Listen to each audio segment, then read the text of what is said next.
Imagine a city, its walls built of solid gold, its streets paved with precious stones. So wealthy, it was said to drive men mad. For centuries, it has been hunted on maps, founded and destroyed kingdoms. El Dorado. For over 500 years, the legend of El Dorado has fueled an obsession, a relentless hunt for a city paved with gold. Thousands of lives and millions of dollars have been sacrificed in this desperate search. But what if I told you that everything you've heard is a massive misunderstanding? El Dorado was never a city. It was a man, the Gilded Man, and the fortune this man offered to his gods at the bottom of a sacred lake could be worth up to $8 billion today. Today, we'll uncover the true story of El Dorado, explore the madness it drove men to, and reveal the incredible technologies now being used to finally solve this centuries-old mystery. Let's begin. Our story starts in the mountains of modern-day Colombia, home to the Muisca people. Before the Spanish arrived, the Muisca were master goldsmiths. But they didn't see gold as money. For them, gold was sacred, a physical manifestation of the sun god. They crafted beautiful gold figures called tanjos as offerings.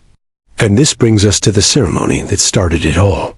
Whenever a new chief rose to power, a special ritual took place at the sacred Lake Guatavita. The new leader would strip naked, cover his body in sticky resin, and then be coated from head to toe in pure gold dust. He became a living, breathing statue of gold. This was El Dorado, the Gilded One.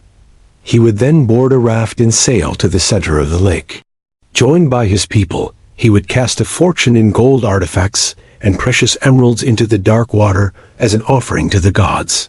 For the Muisca, this was a spiritual act.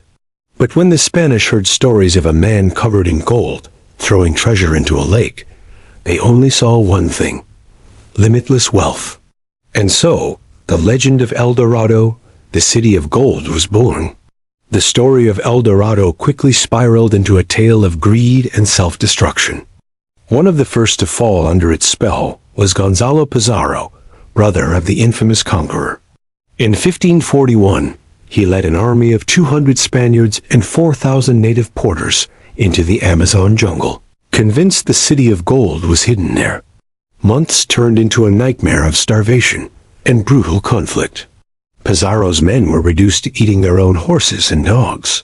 Almost none of the native porters survived.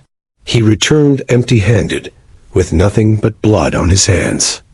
Among the survivors of that doomed expedition was a man who would become one of history's most notorious villains, Lope de Aguirre, known as the Tyrant.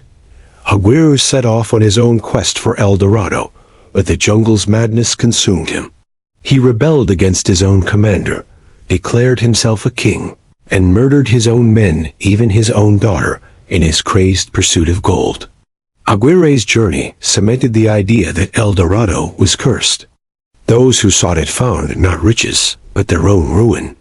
By the end of the 16th century, a new player joined the game: England's Sir Walter Raleigh. He called the city Manoa, and believed finding it was key to challenging Spanish dominance in the New World. Raleigh launched 2 expeditions to the coasts of Guyana and Venezuela. He never found Manoa, but he returned to England so certain of its existence that he convinced the king to fund another voyage. When that also failed, Sir Walter Raleigh was executed. The city of gold had claimed another victim. While some chased a phantom city in the jungle, others focused on the very real treasure at the bottom of Lake Guatavita. The Spanish knew the Muisca had thrown gold into its depths, and they were determined to get it out. In the 1580s, a conquistador named Antonio de Sepulveda managed to partially drain the lake, recovering a fortune in gold and jewels from the exposed shoreline before the water rose again. But the most ambitious attempt came in the early 1900s. An English company, the Contractors Ltd., brought in massive engines and completely drained the lake. At the bottom, they found a thick layer of mud and silt hiding incredible Muisca artifacts, gold jewelry, emeralds, and tanjos. The treasure was so vast, they had to dig tunnels to get it all out. Then, disaster struck. The tropical sun baked the exposed mud into a hard, concrete-like prison, trapping the gold within. Just as they realized their mistake, heavy rains began to fall, and the lake refilled in days. The company went bankrupt, and its workers were left broken. In 1965, the Colombian government finally stepped in and outlawed any further attempts to drain the lake. The curse of El Dorado seemed to have won. With Lake Guatavita now off limits, the focus shifted back to the lost city in the Amazon. But this time, it had a new name, Paititi. Legend says that when the Spanish conquered the Inca Empire, the Inca hid their immense treasures in a secret city deep in the rainforest, somewhere near the border of modern-day Peru and Bolivia. The search for Paititi continues today, but the tools have changed. Instead of machetes, explorers now use GPS and satellite imagery.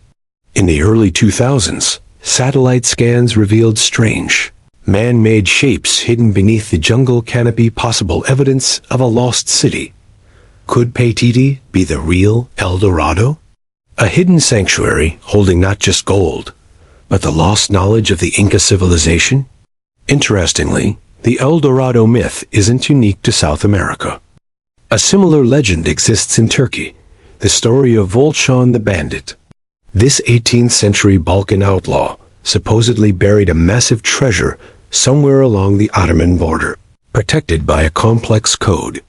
It shows how the dream of a lost, unattainable treasure is a universal human story, a symbol of both hope and destructive ambition. So after 500 years, are we any closer to finding El Dorado? Yes and no.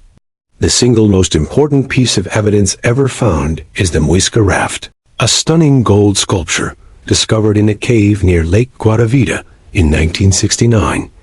It depicts the gilded man on his raft, proving the ceremony was real. Today, it sits in Balza's Gold Museum, a tangible link to the legend. Modern explorers no longer need to hack through the jungle. They use LIDAR, a laser scanning technology mounted on airplanes that can see through the dense forest canopy. It creates detailed maps of the ground below, revealing ancient roads, pyramids, and forgotten cities. Today, archaeologists are using LIDAR to trace the Inca roads that might lead to Paititi. The hunt is no longer just for gold, but for history. Finding this city could rewrite our understanding of the Inca and their world. The story of El Dorado is a 500-year epic of hope, greed, and destruction. Perhaps the Muisca had it right all along. They saw gold not as wealth to be hoarded, but as a sacred offering. The Spanish conquerors saw only its monetary value, and their greed led them to ruin. The true curse of El Dorado was never the gold itself, but the insatiable ambition of those who sought it. Today, Lake Guatavita is silent, and Paititi remains hidden. But the search continues. So, what do you think? Would you have joined the hunt for this cursed treasure? Let me know your thoughts in the comments below. Thanks for joining this adventure. Don't forget to subscribe and hit that notification bell for more explorations into the world's greatest mysteries. See you next time.